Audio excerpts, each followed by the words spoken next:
Good morning, everybody. I'm getting ready for the road trip.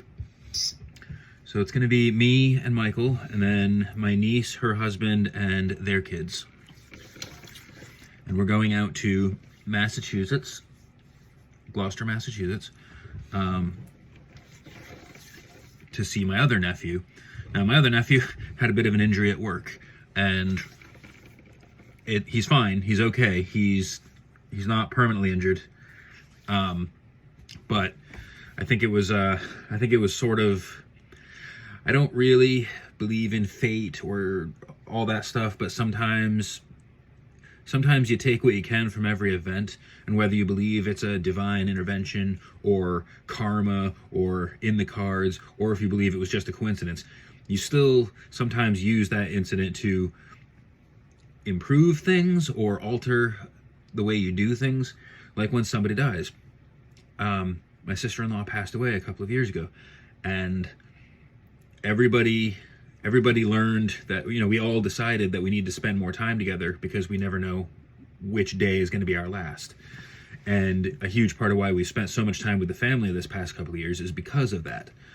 So whether you believe in God or not, or whether you believe in divine intervention or destiny or fate, one way or the other, you use these events to do something different. And that's why my nephew, who lives out in Gloucester, who doesn't really get to see us that often, that injury kind of spurred everybody to say, yeah, let's not cancel this, let's actually go out there and see him. I know it was a massive coincidence, and it would have been just as nice if you didn't wait for a tragedy or an incident like that to do something different.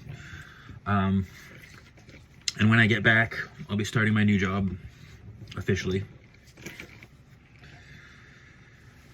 And we're going to see the beach. We're going to be going to Hampton Beach as well. So Hampton Beach, Gloucester, Mass. Hopefully we'll get to see Gloucester Beach as well. We're going to have at least 2 beach days, I know that much.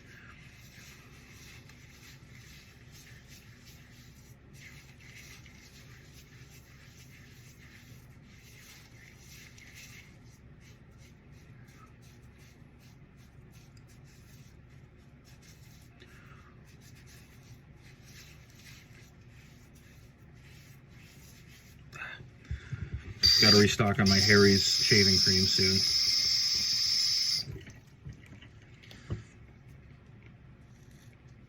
Anyway.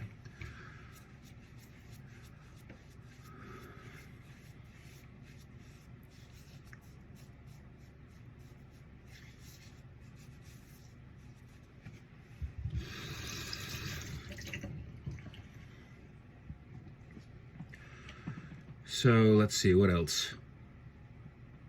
I know there was something I was going to talk about the other day, and I kind of forgot it. I've started adopting the philosophy of, if I've forgotten something that I was going to talk about, it probably wasn't that important to begin with, or I'll find out the hard way later on that it was important, but either way, I can't change the future. I suppose that's one thing that really irritates me, is whenever I do something, or whenever I make a mistake, or whenever something happens, I like to call these people hindsight detectives. They're the ones that are always saying, well, this is what you should have done, this is what you could have done, this is what you should do going forward. They have no more control over what happens in the future than I do, but they know for certain that's exactly what I should have done. And these people, you sit next to them in theaters and in your living rooms all the time, and you'll watch a movie, and they'll be like, oh yeah, that's exactly what the character should have done, or oh, I totally would have done this. Never mind the fact that the whole rules of that universe made it impossible for you to do that. I don't remember which comedian it was who pointed out, okay, Air Bud. The logic of Air Bud is that, well, there's no rule that specifically says a dog can't play basketball. And it's funny because there's also no rule that says you can't bring a hockey stick onto a basketball court either. But there are plenty of other rules that prevent that from happening. So you don't have to have that specific rule because other rules say otherwise.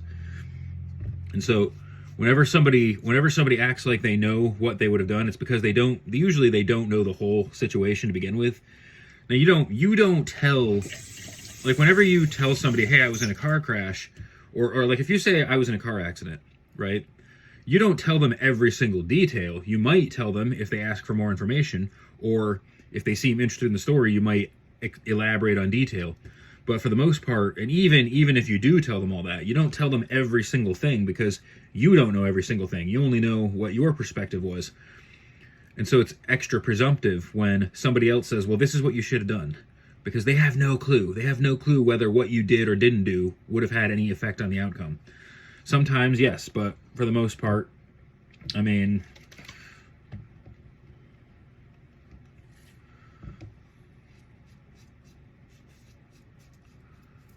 you know, like, yes, there were things I could have done to prevent getting fired, probably. But if you go on the Walmart subreddit, there's quite a few people who are the ideal employee, but they still get treated like crap. So it wasn't anything they did. It's the fact that there are other people doing stuff too. I think I might have said this before, but if not, if they wanted me to stick around, they wouldn't have, like, listen, if anybody actually wanted me to stay employed there, they would have fought for me. They would have, you know, people are like, oh, you should open door this now because what he did was wrong. You should fix this. Wait, why is it my job to fix Walmart? Why is it my job to fix the wrong thing that happened at Walmart? If anybody wanted me there, they could have called the open door as well. They could have said, yeah, my coworker is being treated poorly by his manager.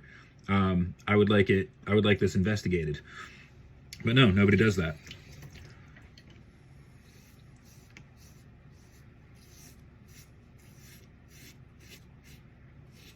And I don't want you to think I'm still carrying. Of course I'm going to hold a grudge. Of course I'm upset with what happened because it was a shitty thing to happen and it was a shitty way to go about doing it.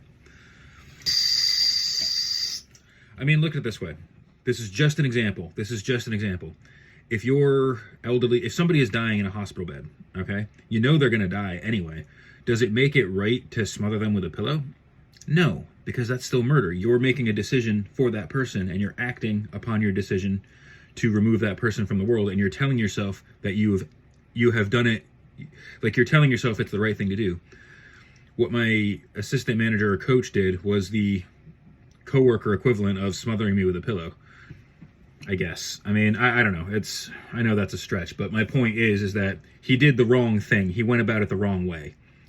Whatever his intentions were, he did it purely for his own selfish motivations, and nobody stopped him. And you can't tell me that nobody knew what he was doing. And so that's why I get really tired of people always acting like they know exactly what I should have done in every situation. They know exactly how I should have prevented it. I used to do that. I try not to do that anymore. Whenever somebody tells me a story, I give them this wonderful thing called the benefit of the doubt.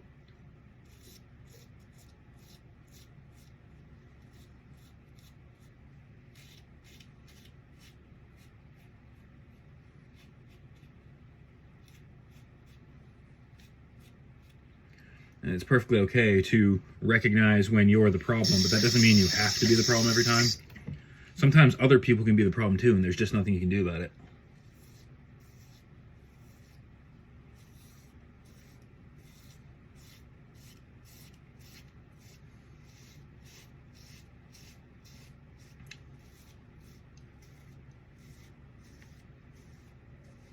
But I'm glad we're going to be spending at least a few days with the family this week, because time off will not be as forthcoming in this new job. As is, I also had to, Michael wants to go on another cruise in April, but I'm probably not going to be able to get the time off for that, because even if I had been there, all right, I haven't been there long enough to accrue vacation time. So if I did take that time off, I would not be getting paid for it. And what a lot of people don't realize about part-time is that part-time guarantees that I might get anywhere between 20 and 35 hours of work, but that doesn't mean it's going to be the same thing every week. My schedule is going to be different every week. And there are going to be times when, even if I have my day off, they might try to call me in to cover for somebody else who isn't there. And a good chunk of the time, I'm going to have to come in when they call me. Otherwise, I'm going to lose hours, because that's how part-time works. It's not my first rodeo, but people who haven't had to work part-time in a long time probably forgot that detail.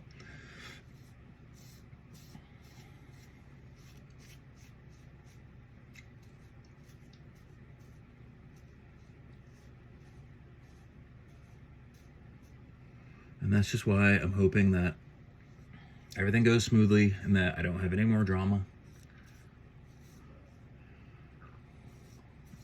I'm going to be trying as much as possible to save money, to put money aside.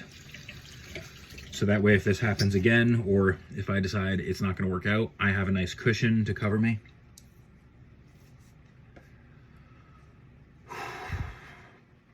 But we just have to play it by ear and see what happens and just take each day as it comes. Because as I said, I can't stop what other people do. I can control what I do, but I can't control what other people do. What I do wish is that people would stop blaming me for the stuff other people do.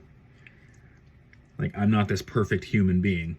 There's only so, like, I can ignore things for a certain amount of time, and then the one day I snap, that's what everybody judges. You know, it's like, oh, you must be like this all the time. That's the only reason why you got fired. Like, no, it was the one time. It happened one time. The thing happened once. But nobody takes that into account. Everybody has to know everything. Everybody's got to be a hindsight detective. I don't know. Don't be a hindsight detective. All right. Well, thank you for listening to the rant. I know it was kind of incoherent, so I apologize for that, but have a great day. Be safe. Treat each other with dignity and respect.